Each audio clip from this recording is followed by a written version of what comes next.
Alright, welcome back. We're going to get into our part 2 of the Dog Meat Ever Loyal Scrapy Survivors Fallout Precon.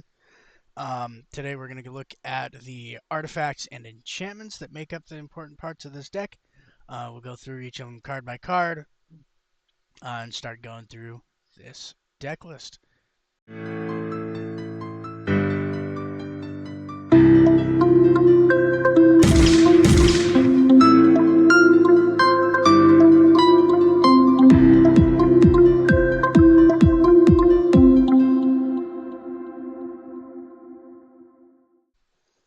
So the first card that we're going to look at is the Luck Bobblehead.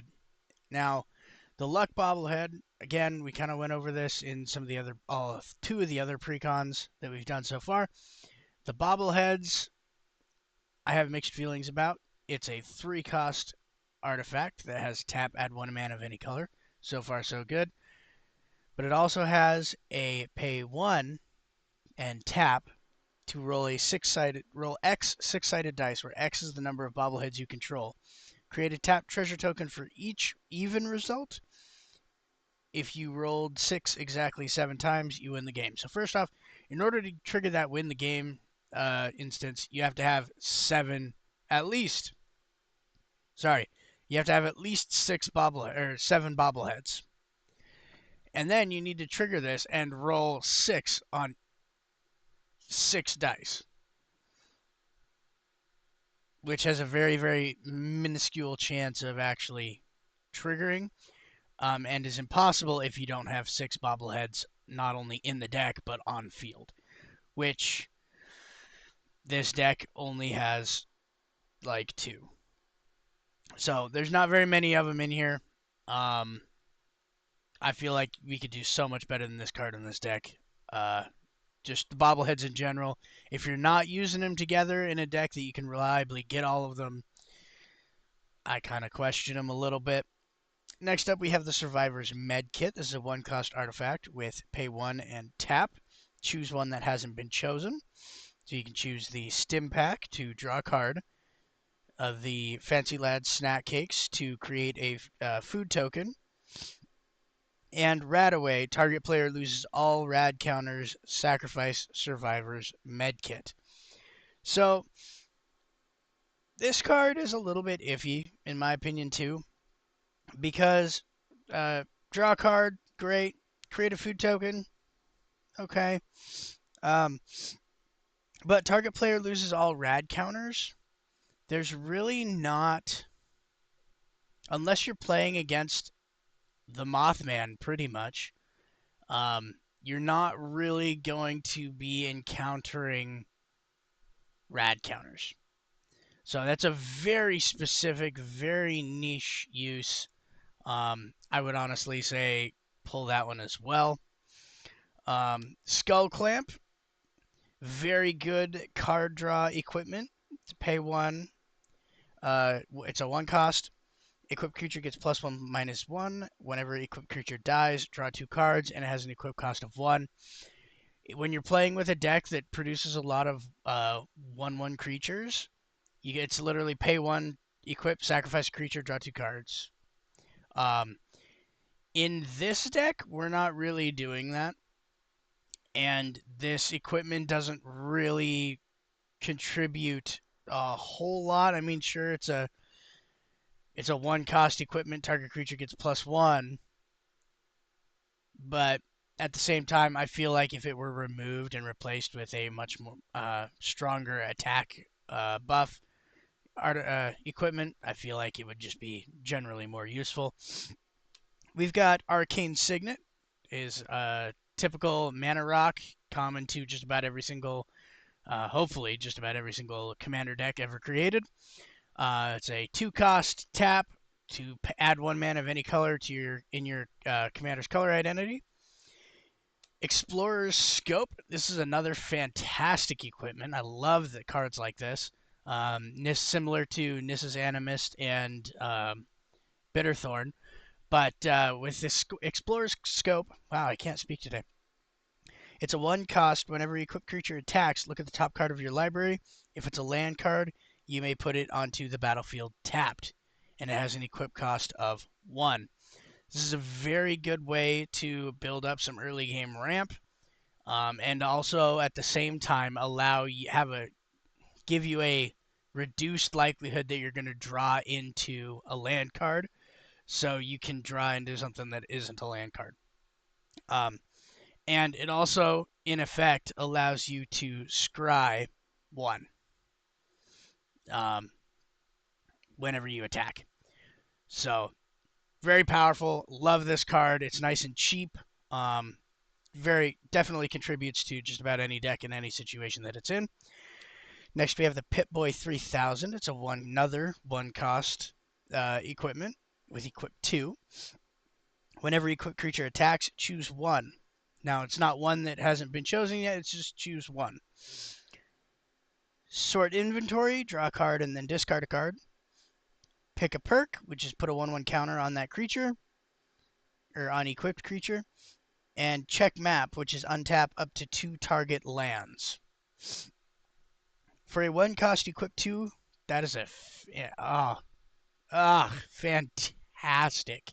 Love that card so much. We also have Champion's Helm, is a 3-cost 1 equip artifact. Equipped creature gets +2/+2. As long as equipped creature is legendary, it has hexproof. So this functions, it's slightly more expensive, but it functions on a similar level to Swiftfoot Boots and Lightning Greaves, where it's once you get it on field, you can throw it on your commander, give your commander that hexproof, that extra protection, while also making them just stronger in combat in general. Again, fantastic card for this particular application. Speaking of, there's Swiftfoot Boots itself. It's 2-cost 1 equip. Equipped creature has hexproof and haste. Self-explanatory. Really good for early game commander protection. Soul Ring, another quintessential. 1 cost, tap, add 2, doesn't enter tapped. What I'm curious about right now is why there are 2 arcane signets in this list. I'm pretty sure that there's only 1, but for some reason I have 2. So that's fun. Just realizing that. Anyway, moving on, we have our next agility bobblehead. Falls into the same categories as the bobblehead. I would probably either migrate all of the bobbleheads to this, or pull all of the bobbleheads out. They should all be together. Pay 3, or it's a 3-cost, tap, add 1 mana of any color, but pay 3 and tap. Up to X target creatures you control each gain haste until end of turn and can't be blocked this turn except by creatures with haste, where X is the number of bobbleheads you control as you activate this ability. So, very interesting unblockable mechanic that I don't think I've seen anywhere else outside of this card, where it's haste unblockable. So it gives a number of creatures you control equal to the number of bobbleheads that you have when you activate the ability, haste, and unblockable except for by creatures with haste. So that's kind of different. Gives haste to your opponents. It gives haste long-term use, which is kind of unique. But anyway, it's a bobblehead I would consider pulling if it were me. We also, in this deck, have the Perception bobblehead. It's a 3-cost, tap, add 1 mana of any color, just like all the other ones. But this one has a pay 3 and tap. Look at the top X cards of your library, where X is the number of bobbleheads you control. You may cast a spell with mana value 3 or less from among them without paying its mana cost. Put the rest on the bottom of your library in a random order. This one, I feel like, is less urgent to get rid of. I feel like this card definitely can play a useful role, but you're only doing it really 1 card at a time. So it's pay 3 to cast 3. So, I don't know. I'm still not 100% sold on it, but do what you will with it. I personally am not a huge fan of it. Unlike Basilisk Collar, which is a 1-cost, equip 2, equipped creature has Death Touch and Lifelink. There are so many uses and applications where this card can just be one of the centerpieces of a deck. So helpful, so useful, so just amazing. Equipped creature has Death Touch and Lifelink. It is super straightforward, but you put it on all kinds of cards and it just goes crazy. In this particular deck, honestly, not super useful in my personal opinion. Um, it definitely has its place, but I feel like again we could swap that out with something that would give our deck a little bit more punch. But the lifelink is helpful, replenishing. Dealer's choice on that one, honestly, in my opinion. I would probably replace it with something else, but we have Bloodforged Battle Axe. It's a 1-cost, equip 2. Equipped creature gets +2/+0. Whenever equipped creature deals combat damage to a player, create a token that's a copy of Bloodforged Battle Axe. So that's really interesting. So whenever a creature deals combat damage to a player, you can create another one of these and then pay 2 to equip it to that same creature. So that creature just ends up having a whole bunch of Bloodforged Battle Axes, and it gets +2, +2, +2, +2, and that can end up stacking pretty quickly. So I definitely, especially for how low cost that one is, I definitely think that it is very good addition to this deck. Masterwork of Ingenuity is a 1-cost equipment that enters the battlefield as a copy of any other equipment on the battlefield. This can copy your equipment. This can copy your opponent's equipment. It does not matter. It just pay 1, you have a second one. There it is. It doesn't have an equip cost on it because its equip cost will be equal to that of the artifact that it is duplicating. But you get a second one for 1 cost. Very solid. I love Masterwork of Ingenuity, especially in an equipment deck. Behemoth I cannot speak today. I'm so sorry. Sledge is a 3-cost white-green equipment. Equipped creature gets +2/+2 and trample and lifelink. Again, simple buffs, gives you the lifelink on a creature that's probably going to be pretty big because of all the buffs that we're going to be giving it. I think fire. Silver Shroud Costume is a 2-cost flash equipment with equip 3. When it enters the battlefield, attach it to target creature you control. That creature gains Shroud until end of turn. Equipped creature can't be blocked. So this is good for unblockable. It only gains Shroud until end of turn, so it's a short-term Shroud protection. But the unblockable for only total of 5 mana. I feel like Whisper Silk Cloak would be a little bit more efficient. But that's just my personal, because then you get to keep that Shroud for longer. But still a solid addition here. We have Brass Knuckles, which is a 4-cost. When you cast the spell, copy it. So you pay 4 and you get 2 of these. Equipped creature has double strike as long as 2 or more equipment are attached to it. And it has an equip cost of 1. So this, especially in a deck that's so equipment and enchantment heavy, if you're stacking most of these on a creature, like let's say Dogmeat, for example, you know, we're stacking all of this on there. The likelihood that you're going to have 2 or more equipment is pretty high. So giving creature double strike, and then you can do that with have that affect 2 creatures because you can make a copy of it. I definitely see its place in this deck, and think it's a good addition. Adds quite a bit of utility and flexibility to the deck. Next up, we have Fire Shrieker, which is a 3-cost, equip 2. Equipped creature has double strike, just outright.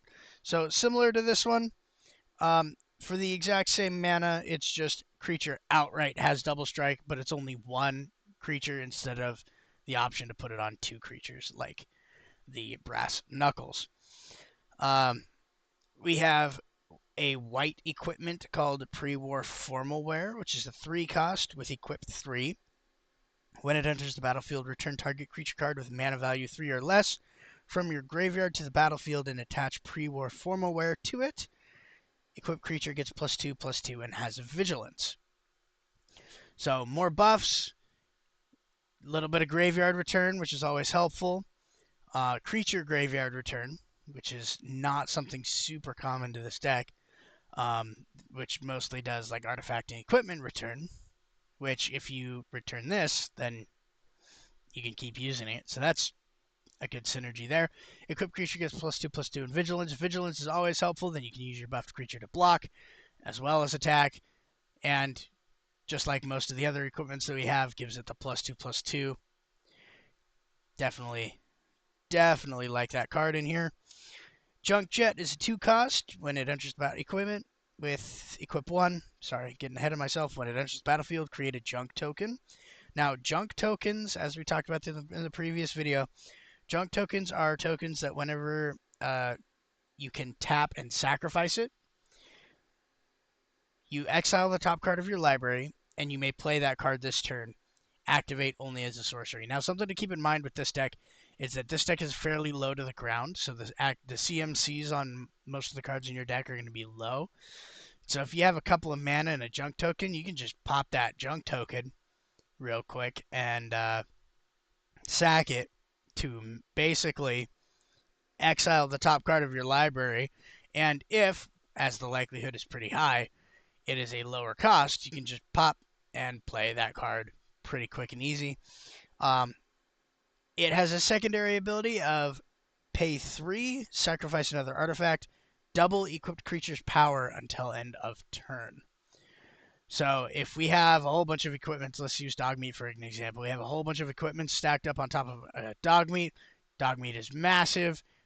Play Junk Jet. We can tap 3 and double all of those buffs and give him double strike on top of that with some of those other equipments. So very good addition there with Junk Jet. Moving into the enchantments. First one is Abundant Growth, which is a 1-cost aura that goes on a land. Enchant land. When Abundant Growth enters the battlefield, draw a card. So we got a little bit of card draw. And then Enchanted Land has tap, add 1 mana of any color. So you get land ramp, single card draw for a 1-cost. I mean, you can't really say anything bad about that. Vault 21 House Gambit is a 2-cost enchantment. Its first and second stages are both discard a card and then draw a card. Its third stage is reveal up to 5 non-land cards from your hand.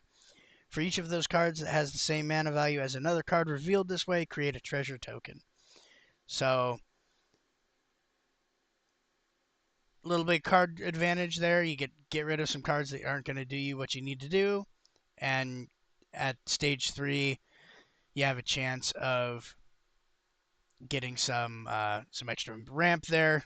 For a 2-cost, it's pretty darn solid. You're going to end up with a couple of turns there that with those treasure tokens at your disposal, you'll be able to build up pretty quick. Wild Growth is another 1-cost enchantment. Enchant land. When Enchanted Land is tapped for a mana, its controller adds an additional green. So this one is not add a mana of any color. This one is adding a specific green. So something to note that I kind of mentioned incorrectly or failed to mention is that this is Enchanted Land has tap to add 1 mana of any color. So instead of tapping it for whatever land it would or mana it would normally produce, you can tap it to add 1 of any color. Whereas this one causes that land to tap for an additional mana.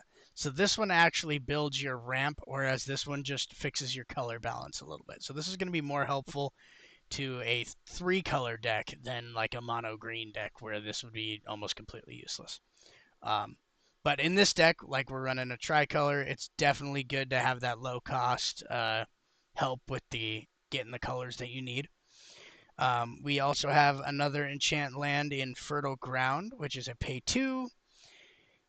Whenever Enchanted Land is tapped for mana, its controller adds an additional 1 mana of any color. So this one is kind of a combination of the two, because not only does it produce the color of mana that the land normally produces, but it also generates one of a color of your choice. So those three cards kind of working in tandem definitely cover a lot of different bases for the early game ramp. We have a 1-cost aura here, red, of Sticky Fingers. Enchanted creature has Menace, and whenever this creature deals combat damage to a player, create a treasure token. When enchanted creature dies, draw a card. So here we get some ramp. You attack, get some treasure tokens, which will build up to that ramp. You have Menace, which contributes to your unblockable, makes it even harder for your opponents to stop you from dealing that combat damage. And then when it dies, if it dies, you get that little bit of extra card advantage for you. Mantle of the Ancients is a 5-cost aura. Enchant creature you control. When Mantle of the Ancients enters the battlefield, return any number of target aura and or equipment cards that could be attached to enchanted creature from your graveyard to the battlefield attached to enchanted creature. Enchanted creature gets +1/+1 for each aura and equipment attached to it. So this is really good for deck opponents that are heavy on artifact enchantment removal. They can clear your board and you can just pop this and end up buffing one of your creatures really, really big. That +1/+1 for each aura and enchantment on that creature can really be put to work for you, especially in this deck. We also have Animal Friend. It's a 2-cost enchant creature. Enchanted creature has whenever this creature attacks, create a 1/1 green squirrel creature token. Put a 1/1 counter on that token for each aura and equipment attached to this creature other than Animal Friend. So a couple of different things going on here. First off, it's an attack trigger. So whenever the creature is declared as an attacker, this goes on the stack to create a 1/1 green squirrel creature token. So boom, we have a squirrel token. We'll use this. There's squirrel creature token. Boom, there it is. Now that token will enter the battlefield with a 1/1 counter on it for all of the other aura and equipment cards other than this card that is attached to that one singular creature that this is attached to. And this will enter with that many 1/1 counters on it. So good for creating tokens that can potentially end up being pretty large. And then you can use those to then buff those creatures even further with other equipments, and it can build pretty quickly. All That Glitters is a 2-cost aura. Enchanted creature gets +1/+1 for each artifact and or enchantment you control. So even more powerful than that last one, or even as far as buff goes, it's even more powerful than the Mantle of the Ancestors, because this affects anything. If you control it, it contributes to the +1/+1 here. And there are a lot, as you can see, there are a lot of artifacts and enchantments in this deck. We still got about 10 or so more left here. So this can build and stack really quickly for only a 2-cost. Gotta love that one in here. We have Rancor as another 1-cost green aura. Enchanted creature gets +2/+0 and has trample. When it is put into the graveyard from the battlefield, return Rancor to its owner's hand. So this is the aura that'll just keep coming back, and it'll just keep coming back, and it'll just keep coming back. That +2/+0 and trample. When you're running decks that are kind of rushing your opponents, you're running 1-cost, or you're running low number creatures, but big creatures. You're building tall instead of wide. Trample will just absolutely go to work for you. And with that +2, you're going to be able to start ramping up your commander damage there pretty darn good. Squirrel's Nest is a 3-cost aura, but it's Enchanted Land. Enchanted Land has tap, create a 1/1 green squirrel creature token. So this will allow you to tap one of your lands, just create a token, give you another instance of creature to kind of build up on. And as was discussed a little bit, in the previous video, the lower number of creatures in this deck kind of makes it a little bit iffy here. But overall, with this and a couple of other cards, you shouldn't have to worry about it too much, especially since Dogmeat is only a 3 cost. So, gives you a little bit of token generation and allows you to have more places to put things if you don't want to build necessarily tall, but you want to kind of spread out and be able to get around some of your opponent's larger blockers. We got another 2-cost aura. This one is white. Enchanted creature has whenever this creature attacks alone, it gets +X until end of turn, where X is the number of non-land permanents you control. This is a very powerful deck when you are putting, or card when you're putting everything on one creature. When you have one creature that your deck just pretty much completely revolves around, and you got a lot of low costs like this, that can do it for you right there. Very powerful, fantastic card. Vault 101 Birthday Party is a 4-cost enchantment. It's first stage, or 4-cost Saga, which is an enchantment. Its first stage is create a 1/1 white human soldier creature token and a food token. In its second and third stages, you may put an aura or equipment card from your hand or graveyard onto the battlefield. If an equipment is put onto the battlefield this way, you may attach it to a creature you control. So it allows you to either free cast or from your graveyard return auras and enchantments to the battlefield and auto-equip them. Again, synergizing with this deck pretty darn well. Most of the return in this deck, though, is slightly obsolete unless you are putting equipments in your graveyard. So this is mostly protection against your opponent's control cards. Because there's some mill in this deck, but not a whole terrible amount. Moving on, we got 5-cost Grim Reaper's Spirit. Sorry, Grim Reaper's Sprint. It's a 4-cost red with Morbid, which means that the spell costs 3 colorless less to cast if a creature died this turn. So that can go from a 5-cost to a 2-cost. Enchant creature. When Grim Reaper's Sprint enters the battlefield, untap each creature you control. If it's your main phase, there's an additional combat phase after this phase. So when you initially do this, you get an additional combat phase. Enchanted creature gets +2/+2 and haste. So again, plus there's the buffs, there's the haste, and then there's that extra combat. That's great, especially if you're running a rush deck with your commander like Dogmeat here.